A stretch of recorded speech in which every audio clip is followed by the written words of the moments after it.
Okay, 320 number 12, we're just going to look at the first bullet for now, and this is specifically regarding the fixed deposit.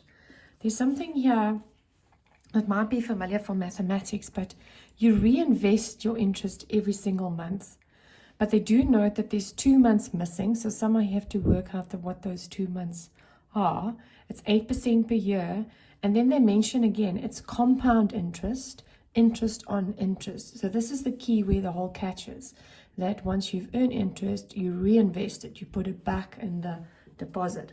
But it's very simplified in accounting. We don't have to do one big calculation to work all this out. So I'm going to show you how I've done it. So I'm just taking notes first. The first thing is, I know for a fact 2 months is missing in my box.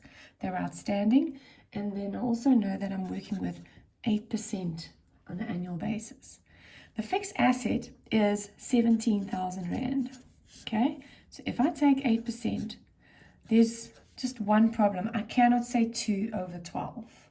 If you were to say 2 over 12, you would work it all out on 17,000. But you can't. You're going to have to say 1 over 12. Get your answer. It's 113. And then the month after that, you're going to work with 17,113 compound interest and work out that additional month, number 2, how much was missing, 114. So if you add these two together, the total for those 2 months is 227 Rand. And that is the amount that you need to add to your fixed deposit. So let's say you've got your general ledger here. Fixed deposit is an asset. The balance is always on this side. So you would add the 227, and we look at your interest, which is sitting in, I think, note number 1 on your fixed deposit. That normally has a total on the right. And now you're just going to add it as if you did receive it, 227. So there's your credit and there's your debit.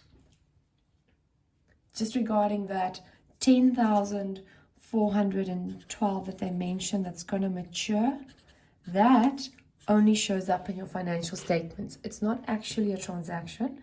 All you're going to do is you're going to take that money out and put it into cash and cash equivalents in your balance sheet.